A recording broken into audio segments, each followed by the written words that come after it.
Presiden Prabowo Subianto melakukan kunjungan kerja ke Rusia untuk bertemu dengan Presiden Vladimir Putin. Dalam pertemuan tersebut, Presiden Prabowo membahas kerjasama dalam bidang energi hingga konflik geopolitik yang terjadi di Timur Tengah. Terkait pertemuan tersebut, kami akan membahasnya bersama Ketua Pusat Studi Amerika Universitas Indonesia, Profesor Suzy Sudarman. Terima kasih Prof. Suzy sudah bergabung bersama Jopos TV. Terima kasih atas undangannya juga. Selamat malam. Ya, Prof, seperti apa Prof. Suzy melihat pertemuan Presiden Prabowo dengan Putin di tengah konflik geopolitik? Putin jelas terlibat dalam peperangan itu juga karena dia juga membantu Iran ya untuk dengan satelitnya dan sebagainya. Lalu juga terlibat dalam hubungan dengan Iran karena banyak menggunakan drone Iran untuk peperangan di Ukraine. Tentunya dia mempunyai kepentingan untuk mendengarkan versi Indonesianya bagaimana, dan Pak Prabowo juga ingin tahu sebetulnya Putin seperti apa pandangannya. Jadi sama-sama membutuhkan dan mungkin dengan saling kenal tentang pandangan masing-masing mungkin bisa menjembatani. Karena dalam hal ini kan penting untuk merajut hubungan ini, karena jejaring ini juga penting untuk masalah BOP nantinya ya, karena konflik Timur Tengah nggak akan reda kalau masalah-masalah utamanya juga tidak terselesaikan. Tapi di samping itu juga kemungkinan besar karena akan ada krisis energi, Indonesia membutuhkan bantuan Rusia untuk membeli BBM dengan harga yang cukup rendah gitu ya, untuk membantu perekonomian Indonesia. Kalau kita melihat blokade yang dilakukan di Selat Hormuz itu juga menandakan bahwa krisis energi dunia ini akan berkepanjangan nantinya. Ya, seperti yang Prof. Susi bilang, Indonesia memang rencananya akan mengimpor bahan baku minyak dari Rusia. Nah, lantas seperti apa posisi Indonesia di BOP? Apakah Indonesia akan terkena sanksi dari Donald Trump? Kan impor dari Rusia sudah boleh, karena Donald Trump ingin menurunkan harga BBM yang mengenai harga-harga minyak di Amerika Serikat sendiri, sehingga dia berkepentingan untuk melanjutkan perdagangan minyak ini dengan Rusia diperbolehkan gitu. Jadi saya kira ini udah satu saat yang sangat menguntungkan. Kalau tidak ya kita akan mengalami kesulitan karena sanksi itu bisa mengenai kita juga sebagai secondary sanctions ya. Ya, pertemuan ini Prof. Susi bilang mereka saling membutuhkan. Kira-kira apa yang dibutuhkan Rusia dari Indonesia, Prof? Pertama, kalau misalnya Rusia benar-benar ingin membantu Iran, tentunya akan bertanya, kenapa airspace Indonesia boleh digunakan oleh Amerika Serikat gitu ya. Jadi ya mungkin karena ini mengenai atau ada prihatinan terhadap perkawanan Rusia dengan Iran, tentunya dia ingin melunakkan agar deeskalasi itu terjadi. Kita semua berkepentingan untuk tidak mengekskalasi tapi mendeeskalasi, karena begitu pentingnya energi itu bagi pembangunan di seluruh dunia, bukan hanya sekedarnya saja. Jadi kalau misalnya ini tidak bisa dilemahkan, peperangan ini semakin memanas, tentunya semua akan dirugikan. Sekalipun sekarang ini Rusia masih bisa menjual BBM-nya tanpa sanksi karena sanksi dari Amerika dikurangi. Ya, kemudian apakah langkah Indonesia menjalin kerjasama dengan Rusia membahayakan keamanan nasional atau seperti apa, Prof? Pertama, kalau misalnya mau berbuat sandiwara dengan rakyat Indonesia, tentunya dengan mengizinkan airspace Indonesia digunakan oleh pesawat-pesawat Amerika Serikat, Pak Prabowo ingin menunjukkan kepada rakyat Indonesia, saya itu masih bebas aktif.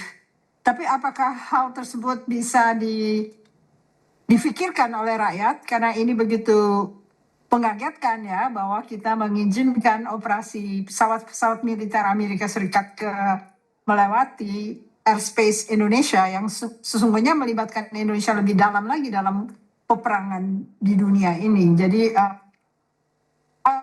kadang-kadang simbolisme penting, tapi apakah rakyat Indonesia paham akan simbolisme tersebut? Itu yang jarak antara simbol-simbol yang digunakan oleh elit dengan pemahaman rakyat itu kadang-kadang tidak selalu sinkron ya. Oke, apakah dengan adanya pertemuan antara Indonesia dengan Rusia ini memungkinkan bergesernya posisi Indonesia dalam BOP? Tidak, saya kira ini untuk mungkin ya, kalau saya bukan pemerintah ya, jadi saya cuma bisa menduga-duga. Mencoba meyakinkan Putin bahwa sebetulnya dia tidak terlalu pro Amerika. Tetapi apakah simbolisme tersebut juga bisa dibaca oleh Putin atau seluruh dunia sudah tidak percaya dengan Indonesia? Tentang posisi-posisi yang diambil dalam langkah-langkah yang tadinya non-blok menjadi lebih ke blok gitu loh ya. Itu yang pertanyaan saya lebih besar, karena Rusia kan juga mencoba menjadi pengimbang dari kekuatan hegemoni Amerika yang sudah tidak terkontrol ya. Bagaimana caranya untuk Rusia dan Cina itu melindungi kawan-kawannya, misalnya Iran sedang dikeroyok, tentunya dia akan membantu supaya menjadi pengimbang yang menguntungkan bagi Iran. Ya, dalam pertemuan Presiden Prabowo dan juga Putin, Rusia juga ingin mengembangkan nuklir di Indonesia. Seperti apa menurut Prof? Ada baiknya, karena kalau kita seorang diri di antara hegemoni yang bertarung, nuklir adalah satu-satunya cara untuk bisa menghentikan gangguan ya, seperti Pakistan memiliki nuklir.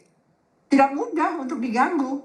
Andai kata Iran berhasil menghasilkan satu reaktor nuklir yang akhirnya bisa menjadi bagian dari alutsistanya, tentunya Iran tidak akan dikeroyok seperti begini. Ini kan karena semua merasa bahwa Iran tidak cukup tangguh untuk menghadapi mereka, tapi mereka menggunakan peperangan asimetrik gitu ya untuk melawan kekuatan-kekuatan hegemonik gitu ya. Jadi selama ini sih masih jalan ya, masih berhasil mereka untuk membuat kewalahan Amerika Serikat menghadapi strategi Iran. Tetapi kalau misalnya kita membayangkan nuklir power itu selalu lebih aman dibandingkan non-nuklir. Kalau non-nuklir ya sedikit-sedikit dianggap rendah, diganggu, diintervensi.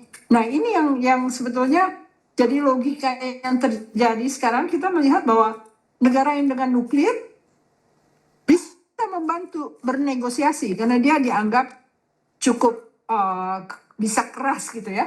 Dengan ancaman Pakistan bahwa kalau Iran dinuklir, Pakistan akan membalasnya. Dia mempunyai posisi yang tangguh gitu ya, yang bikin Amerika was-was juga. Kalau sampai Israel membom nuklir Iran, tentunya terjadi perang dunia ketiga. Karena Pakistan udah bilang kalau kamu membom Iran, kami akan membalas. Oke.